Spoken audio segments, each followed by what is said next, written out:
Olá, amigos, bom dia. Oi, gente, bom dia. O TN1 desta sexta começa falando de um assalto com morte que aconteceu na Reta da Penha, em Vitória. Um agente penitenciário reagiu ao roubo, atirou e matou o criminoso. Ele e 3 amigos voltavam de uma boate de madrugada quando foram surpreendidos pelo assaltante. O ladrão exigiu celulares e ameaçou dar um tiro em cada uma das 5 vítimas. Pois é, foram momentos de sufoco. O bandido só não imaginava que entre as vítimas havia um agente armado. Pois é, os comparsas do ladrão davam cobertura, mas fugiram assim que o colega foi baleado. Vamos agora ali falar com a Suzy Faria, que vai trazer mais informações pra gente desse caso. Suzy, bom dia pra você, minha amiga. Bom dia, Bruna, George, amigos do TN. Exatamente isso que vocês falaram.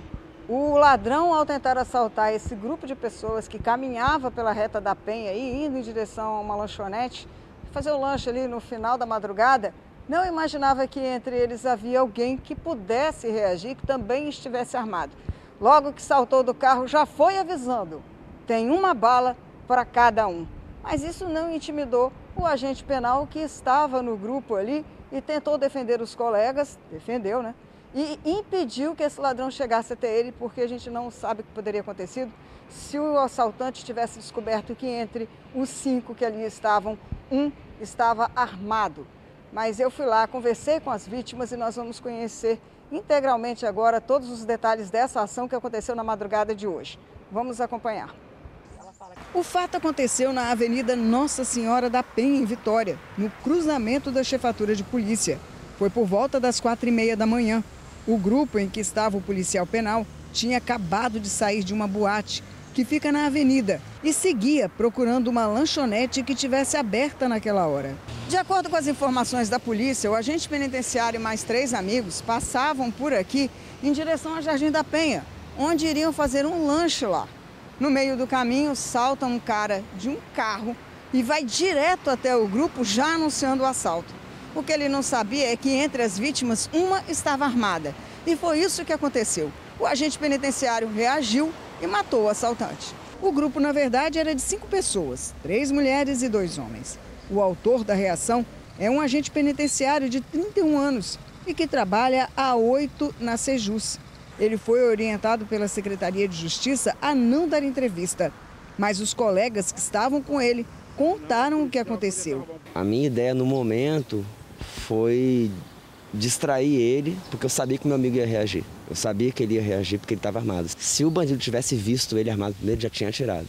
Ele chegou com a arma na nossa cara. Ele falou: tem uma bala para cada um aqui, vai morrer todo mundo. Ele falou: vai morrer todo mundo, ele falou. Recado dado, o ladrão foi pegando os celulares e a bolsa dessa recepcionista de 30 anos, que teve a arma apontada para o peito. Ele veio para cima de mim, tentou puxar minha bolsa, não conseguiu de primeira. Aí ele conseguiu de uma vez. E aí o meu amigo, que é agente, ele se afastou e falou: ó, polícia. E o cara apontou a arma para ele, ele teve que reagir. O assaltante era sempre observado por comparsas que estavam dentro do carro e que mantinham o veículo em movimento na pista. Os comparsas deixaram o companheiro para trás. Dos disparos efetuados, 3 acertaram o assaltante. Um deles atingiu a perna, quebrando o osso. O assaltante não tinha documentos, por isso a polícia não pôde identificá-lo. A arma encontrada com ele, um revólver calibre 38, foi apreendida, assim como as munições encontradas no bolso da roupa dele. A vítima tinha tatuagens com o nome de Ana Lúcia e Francisco. O agente penitenciário e os colegas foram para a Delegacia Regional de Vitória e depois para a DHPP, onde iriam prestar depoimento. Terminava assim uma noite que até aquele momento tinha sido boa. Estava tudo muito bem, a gente só queria lanchar e ir embora. Depois que passa, você fica bem assustado, né? Uma arma na cara nunca é bom. É a 2ª vez já e é horrível, uma arma na cara é horrível. Pois é, todos estavam ainda na DHPP prestando depoimento para esclarecer o que aconteceu. O carro, o modelo, cor, a polícia ainda está em busca. E até o momento que nós conversamos com alguns policiais que estão envolvidos na ocorrência, o assaltante ainda não tinha sido identificado.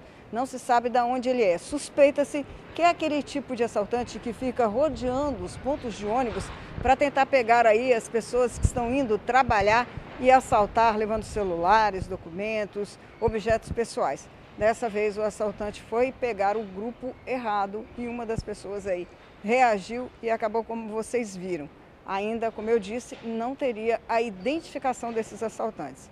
Agora, George e Bruna, vocês estão vendo que eu estou aqui, ó, na Polícia Federal. É que daqui a pouquinho nós vamos voltar para poder falar de um assunto muito interessante, uma operação realizada pela Polícia Federal hoje aqui no estado, lá em Fundão, onde algumas pessoas foram detidas por conta de migração e imigração. Mexe aí com aquela galera que gosta de sair aqui do país para tentar uma vida nova nos Estados Unidos.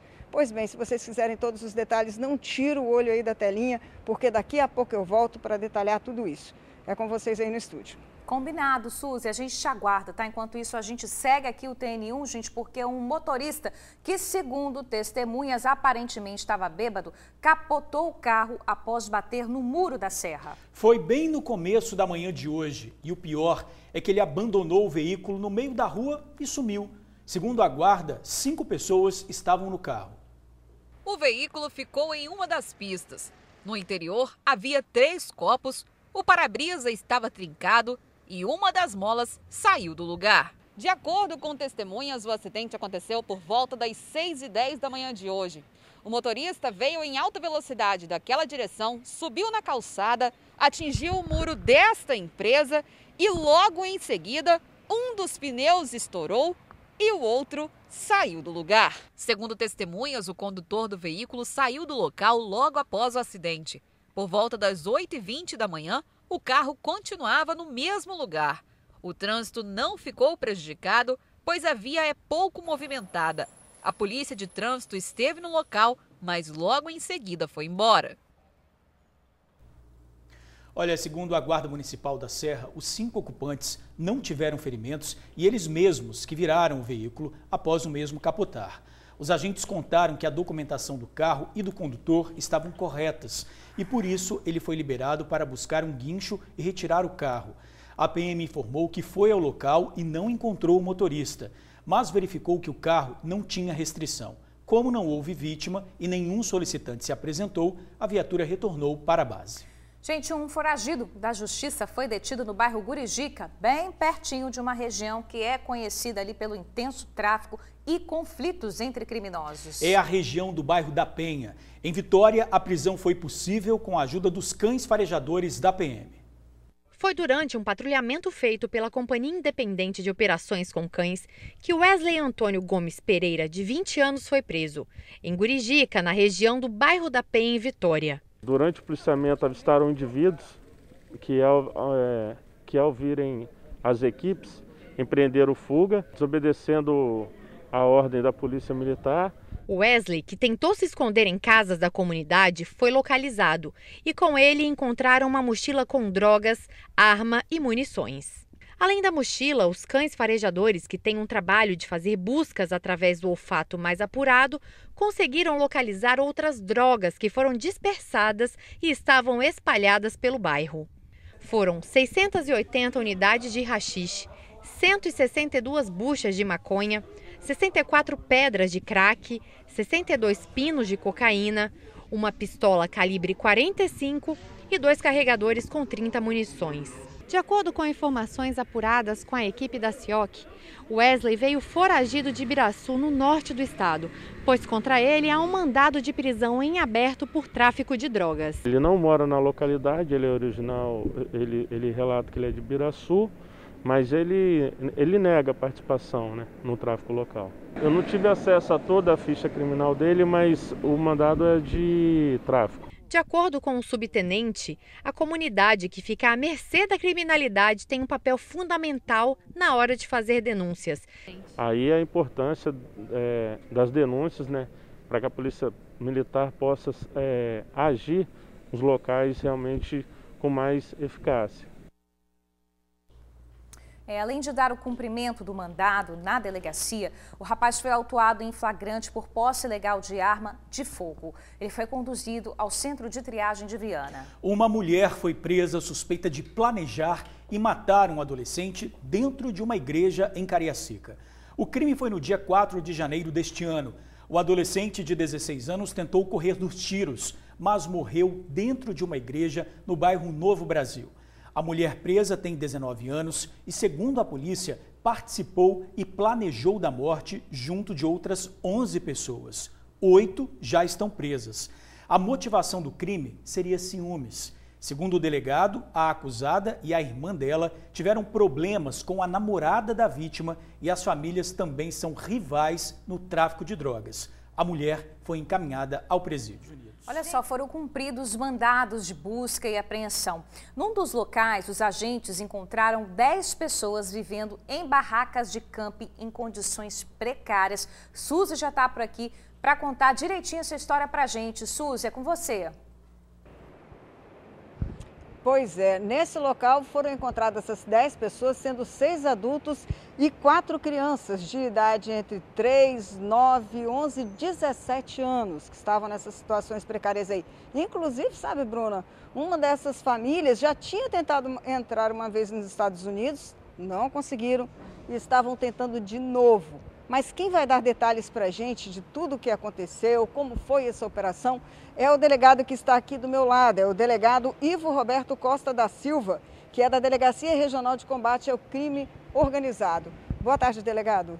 Boa tarde, Suzy. Boa tarde a todos que nos acompanham em casa. O pessoal lá de casa ali, ó, tá querendo saber o seguinte, como tudo isso começou? Foi uma denúncia? A Polícia Federal recebeu alguma informação? Como que vocês descobriram que lá em Fundão essa casa estava sendo usada para guardar essas pessoas que seriam encaminhadas para os Estados Unidos? Na verdade, a Polícia Federal ela recebeu uma denúncia relacionada à casa que dizia que aquele local vinha sendo utilizado como um local para que as pessoas aguardassem o momento exato para iniciar a sua viagem, na tentativa de ingressar ilegalmente nos Estados Unidos. E assim foi que as investigações se iniciaram. Ela tinha sido alugada desde julho, né? Exatamente. Desde julho a casa vinha sendo usada pela organização criminosa investigada para abrigar essas pessoas até o momento em que elas iniciavam sua viagem até a fronteira do México com os Estados Unidos para então atravessar ilegalmente ao país. Agora, Jorge Bruno, um fato interessante é que uma das pessoas que tinha a responsabilidade de cuidar dessa logística já foi condenada por esse crime, está em liberdade, né? O senhor falou que ela está cumprindo o regime aberto. Uma das pessoas investigadas e que seria uma das responsáveis por manter toda essa estrutura de fato, ela já foi condenada por um crime similar, né, o mesmo esquema criminoso, e atualmente se encontra em regime aberto. Essas pessoas que estavam na casa, delegado, são de lá ou são daqui? São da onde essas pessoas? As pessoas elas são provenientes do estado de Minas Gerais. Minas Gerais é um estado que registra a maior parte dos brasileiros, a origem dos brasileiros que são apreendidos na fronteira do México com os Estados Unidos. Todas elas vinham de lá e aguardavam no Espírito Santo o momento de iniciar a viagem. Inclusive as pessoas que eram responsáveis. As pessoas responsáveis não foram encontradas na casa, elas seguem sob investigação, seguem sendo procuradas e as investigações prosseguem exatamente para que a gente possa realizar, enfim, a prisão e responsabilização dos responsáveis por todo esse esquema criminoso. Agora, Jorge Bruna, tem um detalhe também, viu? O Espírito Santo é considerado o terceiro estado do país de migração, de imigração de pessoas para os Estados Unidos, perdendo apenas para Minas e Rondônia, delegado. Exatamente. O importante é colocar que é a imigração ilegal. Né? Realmente o estado do Espírito Santo ele aí disputa o segundo lugar com o estado de Rondônia entre os números de brasileiros apreendidos na fronteira dos Estados Unidos quando tentam ingressar ilegalmente no país. O delegado já trabalhou inclusive lá nos Estados Unidos nessa área, conhece bem o assunto e vai dizer para a gente, isso é um sonho viável para quem quer entrar ilegalmente lá? Na verdade, essa experiência que você relatou me pôde demonstrar pessoalmente que esse sonho, na verdade, ele pode se transformar em um grande pesadelo. A viagem que vai ser realizada para essas pessoas, elas não parecem ser o que os coiotes dizem que vai ser. A travessia da fronteira do México para os Estados Unidos é uma travessia extremamente arriscada, perigosa, que muitas vezes coloca em risco as vidas das pessoas. A gente tem casos, inclusive no último ano, de brasileiros que faleceram, infelizmente, tentando realizar essa travessia. E o senhor disse que o muro que tem para atravessar lá os Estados Unidos é de até 30 metros de altura? Existe uma parte da fronteira mexicana que já tem uma parte desse muro novo e que realmente chega a 30 metros de altura, uma altura considerável, que muitas vezes as pessoas tentam saltar, se acidentam, né, acabam ficando em hospital, são deportadas. Então, de fato, assim, o alerta que a gente deixa para essas pessoas que hoje pensam em imigrar ilegalmente para os Estados Unidos é que tomem consciência dos riscos em que elas vão se expor, né, que não é essa facilidade que parece ser e que ela está colocando em risco a própria vida ao tentar ingressar ilegalmente nos Estados Unidos. 2 detalhes. Uma família de 3 pessoas paga cerca de R$90 mil a um coiote brasileiro para poder entrar ilegalmente. E mais, tem famílias que para poder fazer uma espécie de embuste aí, aluga seus próprios filhos para fazer uma família falsa, para assim facilitar ou aquela pessoa que é solteira ou aquela pessoa que é casada e não tem filhos entrar nos Estados Unidos. Como é que isso funciona? O senhor pode explicar melhor isso? Suzy, eu acho importante o primeiro ponto que você colocou em relação ao valor que é pago. Normalmente é um valor muito alto, as pessoas não disponibilizam esse valor já quando iniciam a viagem. Então, quando chegam e conseguem o sucesso de ingressar em território americano, permanecem refém dos coiotes, porque elas têm que quitar essa dívida. Então, muitas vezes trabalham em condições subhumanas para pagar essa dívida. E, infelizmente, essa é uma realidade que também a gente vê. Por as questões migratórias americanas, por vezes as famílias enfrentam uma facilidade em evitar a deportação. Então, às vezes, quando estão em famílias, acabam permanecendo nos Estados Unidos. E os coiotes, tendo conhecimento dessa circunstância, passam a trabalhar um esquema de se criar uma família fraudulenta. E aí nós vemos famílias emprestando, alugando crianças para esses coiotes, para que esses coiotes falsifiquem documentos, transformem essas crianças em filhos de pessoas muitas vezes solteiras ou que não detêm filhos, para que esses possam viajar com essas crianças, ingressar em território americano, fazendo uso, né, enfim, desses menores e colocando em risco esses menores, porque eles também têm que passar por essa travessia que é muito arriscada.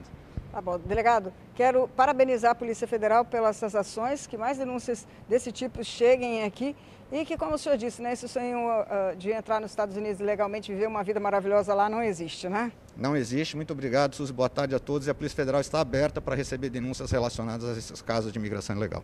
Obrigado. Então, como vocês viram, é tudo um pesadelo, na verdade. Quem quer entrar ilegalmente nos Estados Unidos, além de ter que enfrentar um deserto, pode morrer lá no meio do caminho, ser deixado para trás. E quando consegue chegar nos Estados Unidos, fica refém dos coiotes de uma dívida que não vai conseguir ser paga tão cedo. É com vocês aí no estúdio. Como a gente viu, né? Uma mulher que morreu, tentou atravessar, ficou sem água, sem comida e morreu. Então pode morrer não, as pessoas morrem tentando essa travessia. Ela tentou a travessia entre o México e os Estados Unidos, morreu de fome e de sede, muito triste. Obrigada aí, Suzy, pelas informações, tá? Gente, agora a gente vai ver um vídeo que foi feito por um amigo do TN, gente, lá do bairro José de Anchieta, na Serra. Uma caixa d'água voou, não se sabe de onde, tá? Ninguém sabe, ninguém viu. A caixa d'água ficou pendurada na fiação elétrica. Vamos ver. Alguém perdeu essa caixa d'água, misteriosamente o vento trouxe e ela tá pendurada em cima do fio, no meio do beco. Se você perdeu essa caixa d'água, tá aqui, hein? Em cima dos fios. Aqui no meu beco, aqui. Na Rua Cerejeira. Pois é, Bruna, a pergunta é como essa caixa d'água parou ali? A gente sabe que está tendo muita ventania, mas como essa caixa d'água parou ali, hein? E pior, como é que ela conseguiu ficar ali equilibrada, sem cair?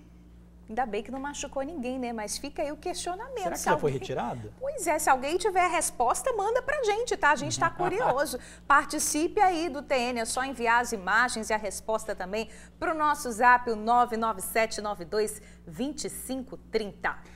Ô, gente, olha só, desde o início da semana, nós estamos mostrando o caso do treinador de futebol acusado de abusar de um adolescente de 14 anos. Pois é, a polícia indiciou o acusado e disse que o treinador fazia contato com os menores, com os meninos, pelas redes sociais. O Luciano Rossetti tem todas as informações pra gente. Luciano, meu amigo, é com você. Boa tarde.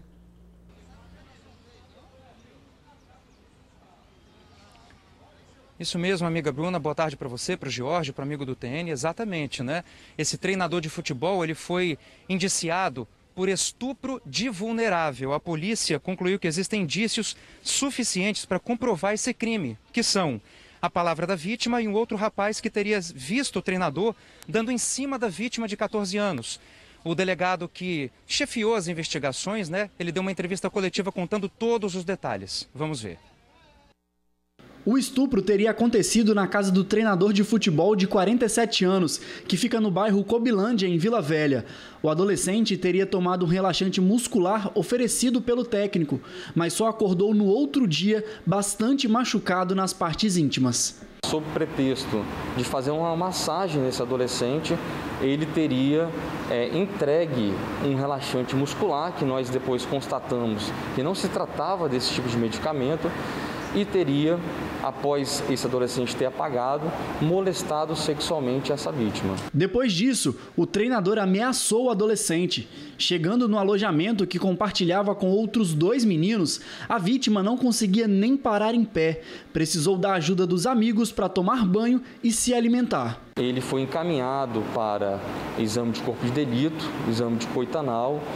O laudo veio negativo, que não foi uma surpresa para a nossa unidade policial, porque raramente o laudo de coito anal dá positivo, tendo em vista as características desse tipo de lesão. E agora nós estamos aguardando o laudo toxicológico desse adolescente, dessa vítima. Entre os adolescentes treinados pelo técnico, havia até jovens de outros estados, como é o caso da vítima, que veio de Itabuna, na Bahia.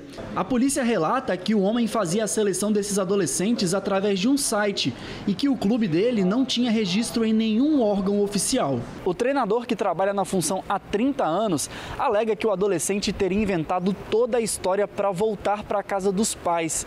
Estava com medo da mãe ficar brava por conta do valor investido na mudança do filho da Bahia para o Espírito Santo.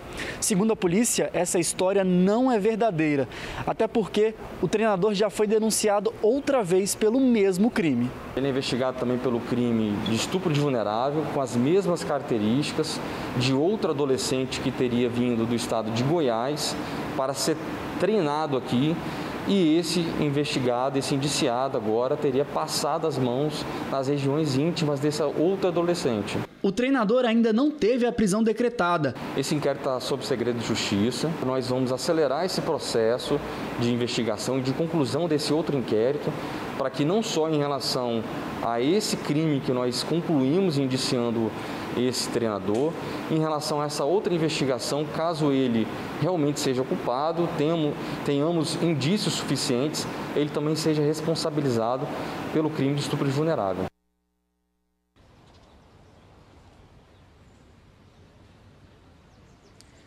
Muito bem, né? E olha só, desde cedo a nossa produção está tentando contato com os pais do adolescente de 14 anos que moram em outro estado, né? Mas até agora a gente não está conseguindo. Mas vai continuar tentando, viu? E acompanhando também essas investigações. Volto com vocês, Bruna e Jorge. Valeu, Luciano. Obrigado aí pelas informações. Olha, gente, agora uma cena angustiante. Em Guarapari, cachorros que estavam no quintal de uma casa foram atacados por um enxame de abelhas. Câmeras de vídeo monitoramento do quintal da casa, que fica na Praia do Morro, em Guarapari, flagraram um ataque. Os 4 cães estavam sentados e, de repente, ficam agitados. Eles tentam fugir das abelhas a qualquer custo. Os 3 vira-latas ainda tentam se esconder, mas o cachorro maior, da raça Rottweiler, tem mais dificuldade. O dono do imóvel e tutor dos cães não estava em casa, mas foi avisado pelos vizinhos. Quando ele chegou, também foi picado pelas abelhas. Os cachorros já estavam passando muito mal. No desespero para salvar os animais, um dos cães acabou fugindo pelo portão e foi encontrado morto em uma rua vizinha.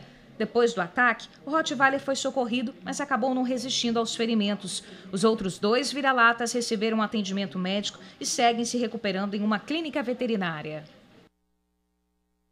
Que perigo e que angustiante para a gente assistir essas imagens, né?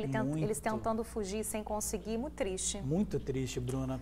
Olha, gente, agora a gente quer chamar a sua atenção para essa reportagem. Preste bem atenção. Uma vendedora de cachoeiro de Itapemirim usou super cola no olho em vez de colírio. É que os 2 produtos estavam na geladeira. Muita gente tem esse hábito, né, de guardar na geladeira. O namorado dela confundiu e entregou a cola. O incidente aconteceu na última terça-feira. Regina tem um problema de saúde que deixa os olhos dela ressecados. Assim, ela precisa usar um colírio constantemente. Como ela estava em casa com o namorado, Regina pediu para que ele pegasse na geladeira o tal colírio.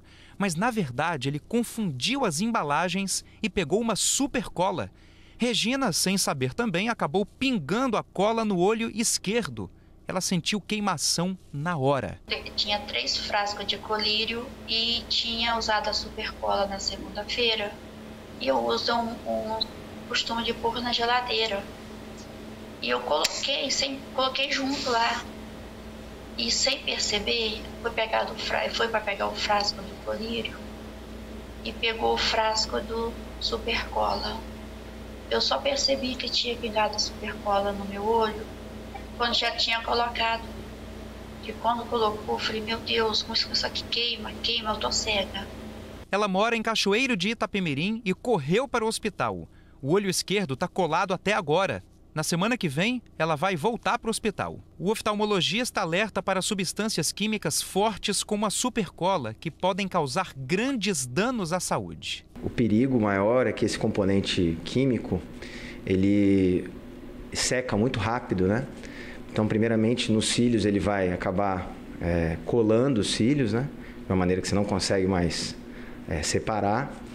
E na superfície do olho, como foi o caso dessa mulher no interior, ele vai causar uma irritação química bem forte, né?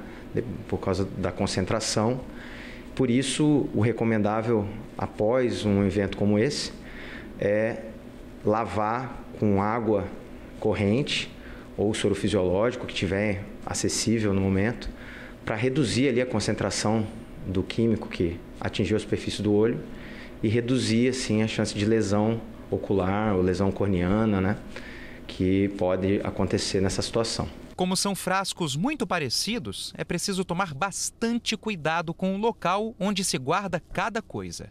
Tem que se tomar uma atitude preventiva, né, não deixar o frasco próximo a um colírio, caso o paciente seja usuário de colírio, tem que ficar na geladeira. Esses pacientes são pacientes de baixa visão, já tem uma dificuldade inerente, né? E deixar separar de alguma forma, ou dentro de algum recipiente plástico diferente, separar dentro da geladeira os medicamentos das colas, nessas supercolas. Qualquer medicamento, a gente usa óculos, pega, leia antes de usar, porque uma outra dessa poderia estar cega.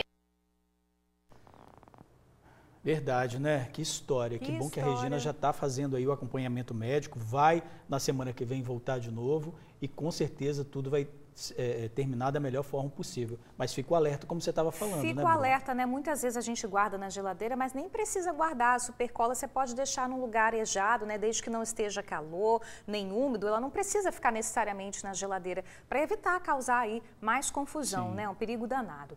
Olha, gente, um caminhoneiro morreu em um grave acidente hoje de madrugada na BR-262 em Viana. O caminhão que ele dirigia bateu em uma carreta. A vítima era agricultor e levava mercadorias para vender em uma feira livre em Vitória. Pedaços do vidro da cabine do motorista ficaram presos na estrutura da carreta que faz transporte de madeira. O acidente foi entre essa carreta e um caminhão menor. O produtor rural Martim Jaring, de 41 anos, dirigia o outro veículo. Ele morreu na hora. A esposa dele estava no carona. Ela teve ferimentos leves e foi socorrida. O acidente aconteceu no quilômetro 27 da BR-262 em Viana, por volta das 2 da manhã. Eu conversei com o motorista da carreta. Ele não sofreu ferimentos, mas estava muito abalado com o que aconteceu. Disse que seguia no sentido Domingos Martins e que ao passar exatamente aqui por essa curva da BR-262, ele foi surpreendido por um caminhão que vinha no sentido contrário e que invadiu uma parte da faixa e acabou atingindo a lateral da carreta. A vítima seguia para uma feira em Vitória e estava com um caminhão carregado de mercadorias. Por conta do acidente, os 2 sentidos da pista foram interditados pela Polícia Rodoviária Federal. A interdição durou cerca de 5 horas. As pistas foram liberadas por volta das 6h40 da manhã. Olha agora uma reportagem que merece atenção e também ação das autoridades. A Polícia Civil revelou que quase metade das pessoas que morreram em acidentes de trânsito no estado esse ano estavam sob efeito de alguma droga. Pois é, a legislação prevê uma pena de 5 a 10 anos de prisão para esses casos. Em um dos acidentes que aconteceu na BR-101, o motorista da carreta que matou 25 pessoas estava sob efeito de droga. Os exames realizados pelo Laboratório de Toxicologia Forense da Polícia Civil do Estado mostram que 48% das vítimas que morreram em acidentes de trânsito estavam sob efeito de alguma droga. Em 2020 foram analisados 635 casos e no primeiro semestre deste ano, 231 exames foram avaliados. O álcool foi a substância mais encontrada nos resultados. Em média, 30% das vítimas estavam alcoolizadas. Na sequência, vem o uso da cocaína, maconha e anfetamina, conhecida como arrebite, remédio para inibir o sono. Os exames foram realizados em vítimas, que eram motoristas, caronas e pessoas que morreram atropeladas. De acordo com a perícia da Polícia Civil aqui do Espírito Santo, cada droga tem um efeito diferente no organismo e todas podem provocar acidentes fatais no trânsito. Em relação ao álcool, a pessoa pode aumentar a probabilidade de correr risco, perder um pouco de noção de espaço, de tempo, diminuir o tempo de reação. Já a cocaína e a anfetamina, ela vai aumentar a velocidade, por exemplo, também.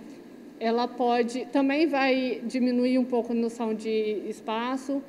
E a maconha, o THC, ele é um perturbador. Ele vai provocar... pode provocar alucinações, pode provocar, principalmente, a pessoa dirigindo, ela perde a noção, ela para de ficar em linha reta e ela tem um tempo de reação diminuído. E a combinação de droga e volante é crime considerado gravíssimo. Hoje o CTB ele prevê uma forma qualificada do homicídio culposo, tá, que prevê uma pena de 5 a 10 anos. Aliado a isso aí também, quando se envolve entorpecente ou álcool, a gente pode aplicar também o Código Penal, prever penas maiores, né? O delegado destacou o acidente que aconteceu em Guarapari em 2017, quando um caminhão bateu em um ônibus. 25 pessoas morreram, entre elas o caminhoneiro. Foi verificado na investigação que o motorista da carreta ele estava sob influência de anfetamina e cocaína, além do caminhão não estar com nenhum item de segurança em dia, a pedra está com sobrepeso. E aí, então, a investigação não foi somente a figura do motorista, da responsabilidade dele, mas sim também dos proprietários da empresa que contribuíram para que aquela situação ocorresse. Foi verificado durante a investigação que a empresa ela estimulava o uso dessas substâncias ilícitas por parte dos seus motoristas para aumentar a rentabilidade da empresa. Nas ruas, os motoristas cobram mais fiscalização e responsabilidade no trânsito. Todas as pessoas têm que ter consciência no trânsito, porque são vidas, são pessoas que não tem nada a ver com o que está acontecendo e a pessoa vem, pega e bebe no trânsito, causa um acidente. Não tem como a gente suportar mais isso. Acho que deveria ser mais rigoroso em relação a tudo isso, a fiscalização que está meio que largada, entendeu? Olha, gente, um apagão em semáforos da Serra. O trânsito ficou complicado ali na região do Parque da Cidade. O caso seria comum se não fosse o motivo. Bandidos furtaram os fios dos equipamentos durante a madrugada. No início da manhã, a cena era essa. Todos os semáforos da região dos bairros Laranjeiras e Valparaíso, bem perto do Parque da Cidade, estavam assim, apagados. O fluxo de veículos era intenso e quem teve que passar pela rodovia Norte-Sul ou acessar a via pelas laterais precisou de paciência. Segundo agentes da Guarda Municipal da Serra, o apagão nos semáforos aconteceu por conta de um furto de fios durante a madrugada. Ainda de acordo com a guarda, os suspeitos chegaram a subir na estrutura do poste e cortaram os fios lá em cima. Os agentes ficaram durante a manhã toda auxiliando os motoristas que trafegavam pelo local. Ninguém foi preso. O Departamento de Trânsito da Serra confirmou que os sinais pararam de funcionar em razão do furto do cabeamento. Os reparos começaram ainda hoje. Olha só, agora a gente acompanha cenas de insegurança e do abuso de um bandido lá em Vistamar, Cariacica. Olha só, nas imagens, o criminoso que está de boné amarelo já está dentro da loja. Ele logo levanta a camisa para tentar intimidar as duas mulheres. Uma aparenta ser a cliente e a outra não aparece aí nas imagens, mas ela estava atrás do balcão. O criminoso abusado chega a discutir com a vendedora e fica olhando para todos os lados para decidir o que ele ia levar de mercadoria. A funcionária da loja tem que sair de trás do balcão e retira do cabide a camisa que o bandido exigente escolheu. Em seguida, ele sai da loja com a peça como se nada tivesse acontecido. Cara de pau, né, gente? Esse assalto aí aconteceu em plena luz do dia, por volta das 4 da tarde.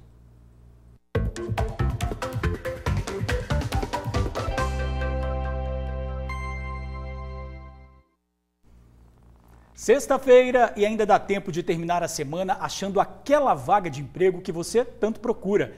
Em Vitória, o Cine disponibiliza hoje 30 vagas. São oportunidades para padeiro, auxiliar de limpeza, serralheiro, entre outras. O site é o trabalhavix.vitoria.es.gov.br. E o Cine de Vitória fica na Casa do Cidadão, na Avenida Maruípe. Em Vila Velha, mais vagas, hein? Vagas para recepcionista, cozinheiro, carpinteiro e mais 200 chances de se recolocar no mercado de trabalho. Vai lá no site vilavelha.es.gov.br/trabalha Vila Velha. Olha, a Polícia do Estado está se especializando para combater o crime em alto mar. 10 policiais federais concluíram o curso de mergulho para formar mergulhadores especialistas em varredura de casco de navios. Com um cronograma intenso de instruções, os treinamentos práticos aconteceram na piscina e também no mar, no porto de Praia Mole, no Complexo de Tubarão. A ação contou com a participação de policiais federais de núcleos especializados de policiamento marítimo de vários estados e também do Corpo de Bombeiros. Agora, os policiais são especialistas em varredura em cascos de navios. O crescente número de apreensões de drogas realizadas com os mergulhadores da PF demonstra a importância desse tipo de treinamento. No final do mês passado, a Operação Tamoios prendeu uma organização criminosa que fazia o transporte de cocaína do Rio de Janeiro e do Espírito Santo para a Europa. A quadrilha utilizava mergulhadores para colocar os entorpecentes nos cascos do navio. A formatura dos policiais mergulhadores aconteceu hoje de manhã. E a seguir, desconto em bares e restaurantes para quem apresentar a carteirinha virtual de vacinação contra a Covid. E sextou com um bolinho de carne moída perfeito nas refeições e também como tira-gosto no fim de semana. Pois é, tudo isso e muito mais no retorno do TN1. A gente já volta. 12h36, TN1 de volta. Um coquetel Molotov foi jogado em uma casa durante mais um tiroteio em Nova Palestina, Vitória. E olha, é a segunda vez que essa semana que os bandidos passaram atirando na direção das casas. Policiais militares faziam patrulhamento no bairro, uma tentativa de inibir novos ataques. Na madrugada desta quinta-feira, moradores de Nova Palestina, em Vitória, foram surpreendidos com mais um ataque promovido por criminosos. Tiros foram disparados contra casas e até um coquetel Molotov foi lançado contra uma residência, mas o fogo apagou. Há 2 meses, a situação se repete na região. A gente está sendo ameaçado no próprio bairro. Se a gente passa e encontra com eles na rua, eles ameaçam, coagem a gente. Na semana passada, pelo menos 30 criminosos passaram de moto fingindo ser entregadores e espalharam o terror em Nova Palestina. O resultado do ataque ficou nas paredes das casas. Em várias delas, perfurações provocadas por tiros. E olha só a quantidade de cápsula que os moradores juntaram. Foi muito tiro, muita gente, eles passaram em muitas motos e a gente está se sentindo bem seguro, a gente está se sentindo abandonado.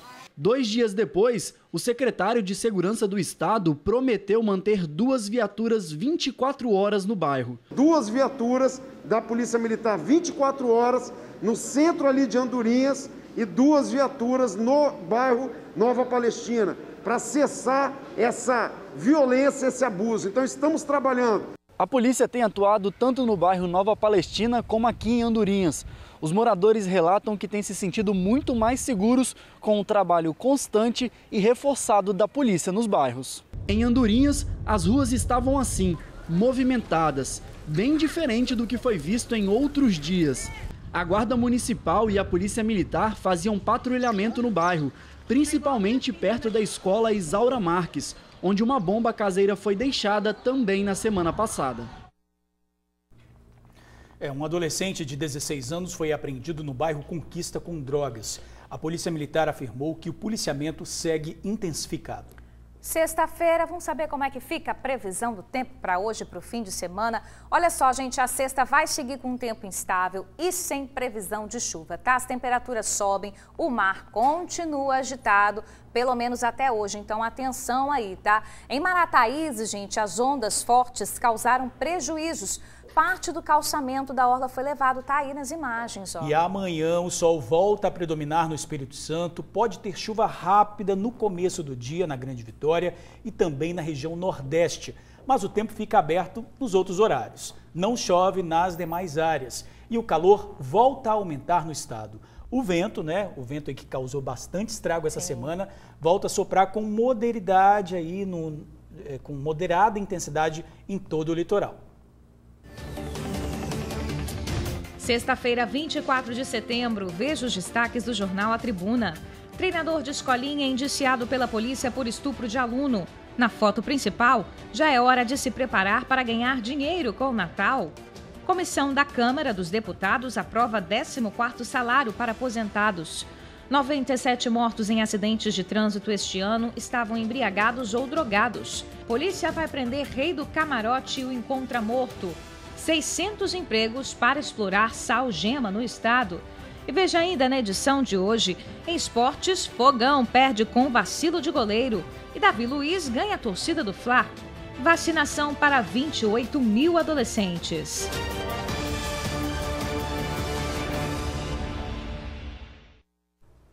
Olha, sextou com notícia boa para quem tomou as 2 doses da vacina contra a Covid-19. É que bares e restaurantes de Vitória estão com descontos de até 30% para esse público. Coisa boa, né, gente? 19 bares da capital já aderiram à iniciativa. O objetivo é incentivar a vacinação com as 2 doses. Você aí de casa já completou o ciclo vacinal da Covid? Atenção!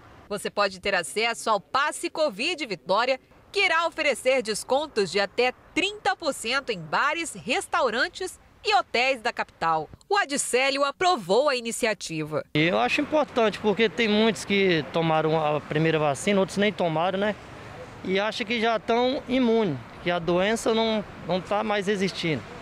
E com esse incentivo aí, pode acontecer que muitos vão procurar a tomar essa vacina.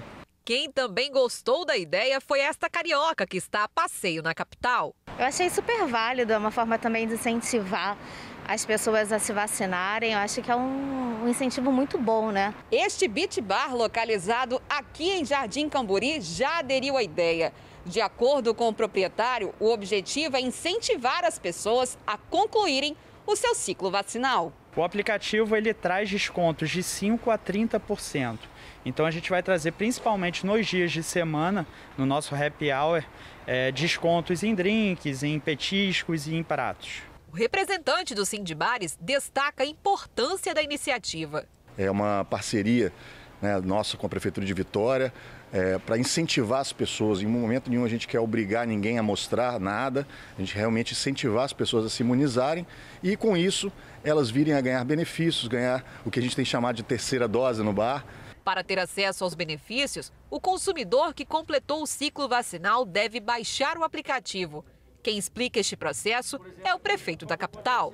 O aplicativo já está disponível tanto na Google Store quanto na Apple Play. Você pode baixar esse aplicativo, ele é gratuito e lá você vai colocar o seu CPF e caso você já tenha completado o ciclo vacinal, isso gerará um QR Code. Esse QR Code deverá ser apresentado nos 19 estabelecimentos que inicialmente estão participando conosco e isso vai trazer uma série de descontos e benefícios. Você é comerciante e quer fazer parte do Passe Covid Vitória?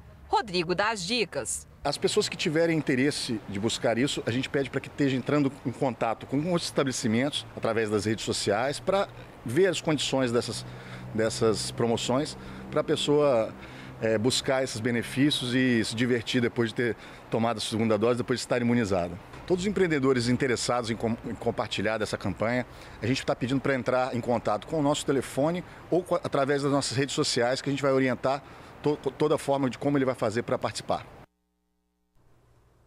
Bom, só para reforçar, para ter acesso às promoções, você deve baixar o aplicativo Vitória Online. E dentro do app você tem acesso ao Passe Covid Vitória. Já você que é comerciante e também quer participar aí da promoção, o telefone para mais informações é o 3025-0453. Olha, nós estamos aqui no estúdio recebendo a Suzy Faria, que veio de pressinha, estava lá fazendo a ronda policial, porque ela trouxe uma notícia exclusiva para a gente, é um desvio, um ex-funcionário que foi preso, desviando R$1 milhão. Onde foi isso, Suzy? Olha, a prisão, Georgia, aconteceu na região serrana, na localidade de Sorrido de Baixo, em Marechal Floriano. O desvio que ele cometeu foi aqui em Vitória. Ele era gerente de recursos humanos da Santa Casa de Misericórdia e teria efetuado um desvio ali daquela instituição filantrópica no valor de R$1 milhão. O detido, ele já está inclusive no presídio de Viana, é Jaziel Souza Câmara. Ele era gerente de recursos humanos da Santa Casa de Misericórdia e teria efetuado esse desvio, como eu recebi agora, ó, esse desvio, admitindo funcionários fantasmas, além da inserção de gratificações a funcionários após eles receberem os valores da Irmandade que repassavam para investigado. Então, ele inventava funcionários, ele repassava recursos que não poderia repassar e esse valor chegou a R$1 milhão. Essas investigações foram feitas pelas delegacias especializadas e hoje esse mandado de prisão foi cumprido na região serrana, como eu acabei de falar, em Marechal Floriano, no distrito de Sorrido de Baixo, em que ele foi detido e já está no presídio. Então, voltando a dizer, o nome do detido é Jaziel Souza Câmara, que efetuou esse desvio aí de R$1 milhão da Irmandade Santa Casa de Misericórdia, onde ele era gerente de recursos humanos e que ele admitia funcionários fantasmas, além de inserir aí, além de dar gratificações para funcionários que após receberem esses valores, que é conhecido lá no Legislativo como rachadinha, pois é, ele dava essa gratificação e o funcionário tinha que devolver, valor que chegou a R$1 milhão, como o Jorge falou. Uma informação exclusiva para você aí, amigo do TN, que está sempre ligadinho com a gente. Jorge, Bruna. Queria fazer uma pergunta para a Suzy. Primeiro, agradecer, né, você sempre com notícias exclusivas para a gente. E depois perguntar se você está com fome. Fome? Uhum. Por quê? Por quê, Bruna? Vamos explicar para ela. Olha só, vou convidar a Suzy para participar aqui com a gente também, tá, Suzy? Porque olha só, vai bem em todos os momentos. Um lanchinho, aquele tira-gosto que eu sei que você gosta, né? Pra gente comer aí com uma bebidinha da sua preferência. Pode acompanhar também um belo arroz, um feijão, uma saladinha. Nossa, delícia, né? Na hora do almoço. A gente tá falando da dica do chefe de hoje, que traz, sabe o quê? Com certeza você gosta. Um bolinho super delícia de carne moída. E como a Bruna disse, vai bem em todas as ocasiões, né? Vamos ver? É super fácil de fazer. Vamos ver.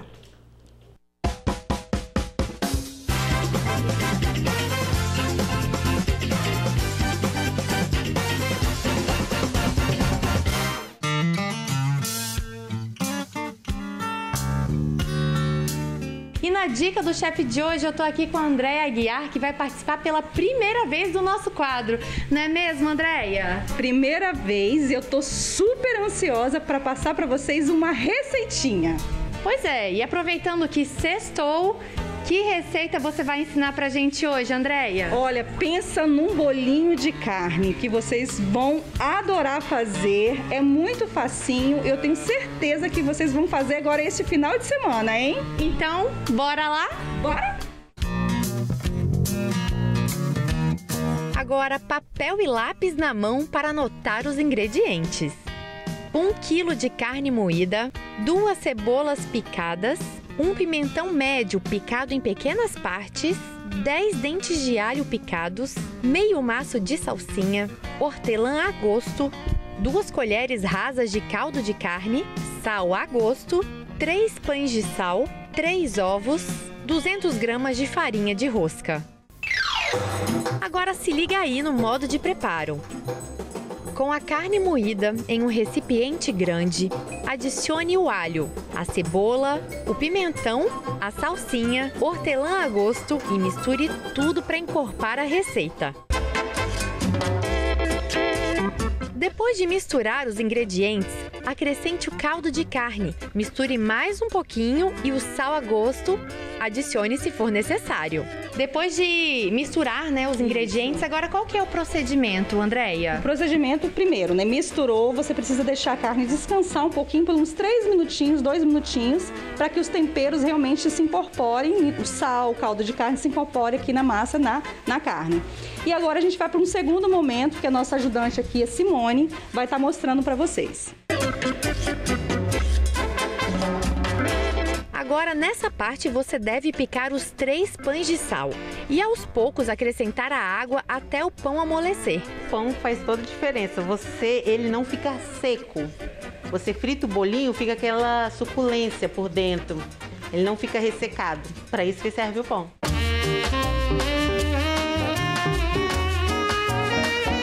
Depois de despejar o pão no recipiente da carne, acrescente o ovo e misture. Para deixar a mistura mais consistente, acrescente 2 colheres de sopa de farinha de rosca. Tudo pronto? Agora vamos empanar para depois fritar o bolinho de carne. Outra dica da chefe é fritar os bolinhos em um óleo não muito quente, para que ele cozinhe bastante por dentro.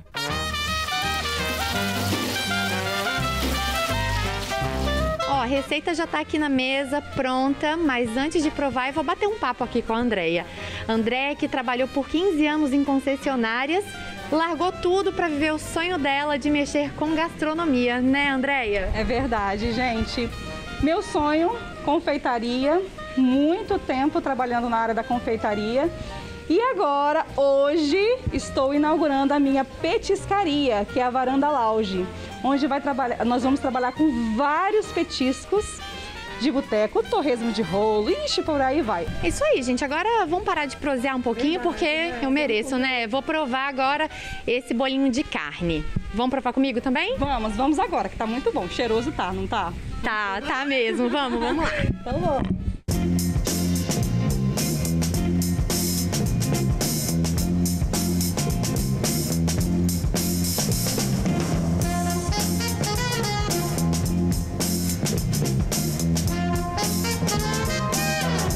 Olha, tá maravilhoso. Realmente aquela dica, né? Deixa ele bem suculento. Faz toda a diferença. Ele fica bem molhadinho, não fica aquele bolinho seco. Aquela dica que a nossa chefe deu lá na cozinha, lá atrás. Podem fazer, que eu tenho certeza que vai ser sucesso na casa de vocês. Ó, Bruna, George, vocês querem um pedacinho? Não sei, vou pensar se eu vou levar pra vocês, tá? Mas ó, agora até a próxima dica do chefe. Vai, tchau, tchau.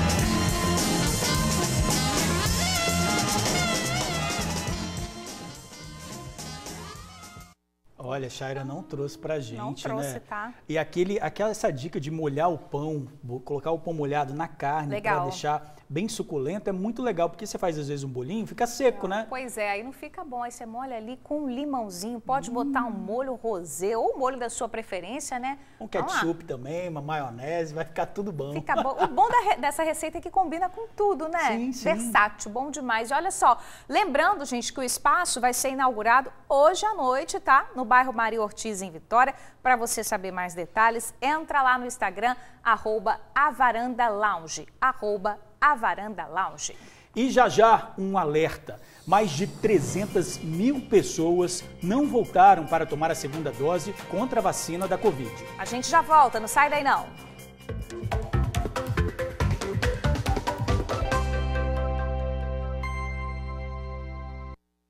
Rodou a vinheta, o TN traz agora mais vagas de emprego. E olha só, gente, a Fernanda Silva, ela deixou um comentário na nossa página do YouTube dizendo que está precisando de uma vaga de emprego para auxiliar de serviços gerais. Fernanda, lá na Agência do Trabalhador em Cariacica, tem oportunidade para você, tá, minha amiga? São 4 vagas para auxiliar de serviços gerais no ramo de reciclagem, tá? Corre lá para você ver. Ao todo são quase 700 vagas de emprego. A Agência do Trabalhador de Cariacica fica na rua do Estádio Kleber Andrade, em frente ao DPJ de Cariacica.